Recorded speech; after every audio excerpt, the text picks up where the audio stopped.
Sprinkle this on your next pizza and or in your spaghetti sauce and people will think that it came right from Italy. Hey guys and gals, Mr. Know-It-All here. I've got a really good recipe for you. Many people always ask, I'm Irish as you can tell. Most of the time I wear something Irish. A lot of people ask us over the years how we have been able to take pretty much any type of pizza sauce or spaghetti sauce, even our own homemade spaghetti sauce, and have it taste so much authentically like Italian. You'll be blown away if you do this. You're going to love it because it's the only way to get that flavor that you get when you go to a real Italian restaurant. And you've always wondered, how do they get that flavor? Because I can never get it. If you do this to your pizzas and you do it to your spaghetti and every other Italian dish, you can even take ragu out of the jar and mix this recipe with it, and you'll get so close to authentic. It'll blow your mind. So let's get on it, and I'll show you what we're doing here. You're going to love it. Okay, so the first ingredients we're going to add into the bowl, we're going to double it all. Here we go. We are going to need 2 teaspoons of dried parsley. And we're doubling it all because we're using 2 pounds of sausage. 2 teaspoons of paprika. We use smoked paprika. 1 teaspoon of kosher salt, which we use sea salt.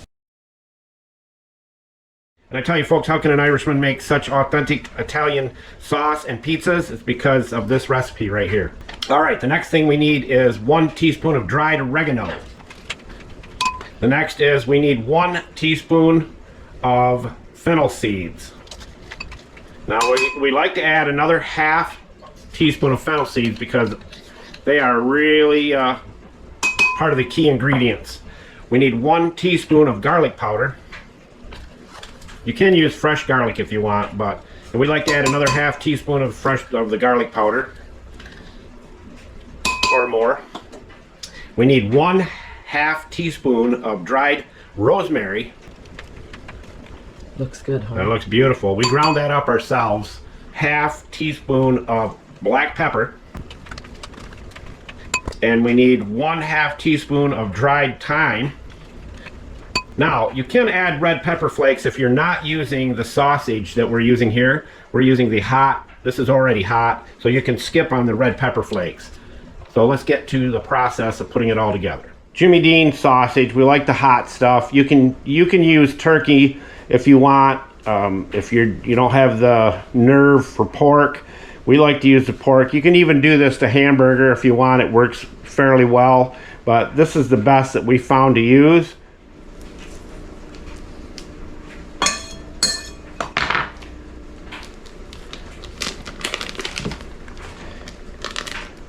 And if you're wondering what the best knife sharpener is, as you've seen, I just cut through that bag with this knife here.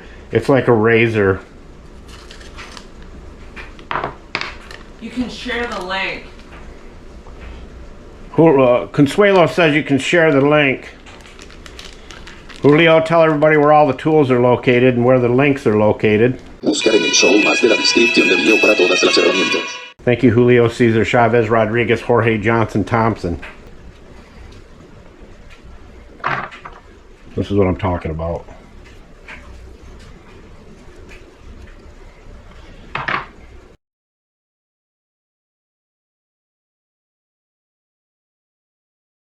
And I'm going to mix it in. That's it. And like I said, you can add this to your spaghetti sauce from a jar, whatever you want. You'll be blown away how good this tastes.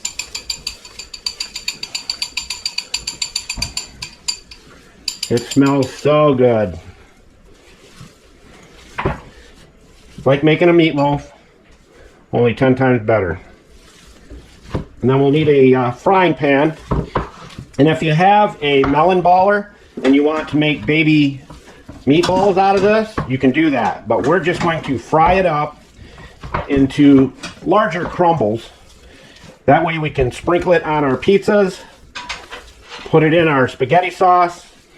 I'll have Consuelo show you our homemade spaghetti sauce, and we're going to be adding some of this to it. We haven't added any into it, but we make it and freeze it. Make it in a huge pot and then just freeze it in tubs.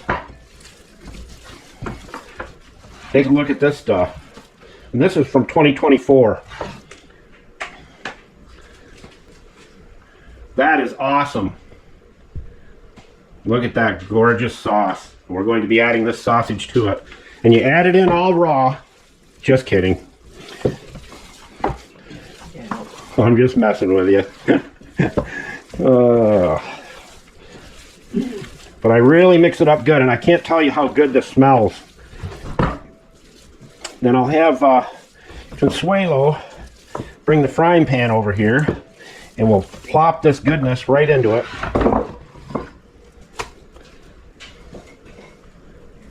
Look at that. You want to get every last bit of it. And we'll fry it up till it's cooked, and then you're set to go. And you can even take the leftovers and vacuum pack it so that you have it for later pizzas or later sauces. It's cooking up beautifully, my friends. Look at that. Now you can leave it in bigger chunks like this and make spaghetti and meatballs. Look at that. But we'll crumble this up good so it goes a long way.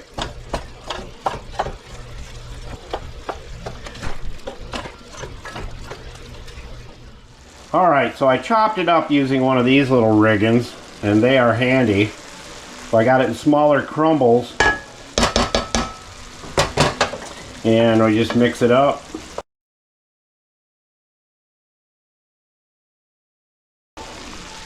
Let me show you the recipe so you can pause the video and write it down. Hopefully you can see that. So we'll keep cooking it. It's cooked a while now. I can try a little piece. People, I'm telling you, your pizza and all of your Italian dishes will taste like authentic Italian. And the Jimmy Dean's spicy is spicy. You can see the little red peppers in there. There's one right there. But it is so good. And we'll just cover it, let it simmer, and let all the seasonings get right into the meat good. And I truly hope this helps you. We try to do videos that will make your life easier and better and taste good, because we love to cook. Remember, don't be a schmuckle, because if you do become a schmuckle, you'll never have any friends. You'll be a big fat loser, and you don't want to be that way. Mr. Know-It-All, out.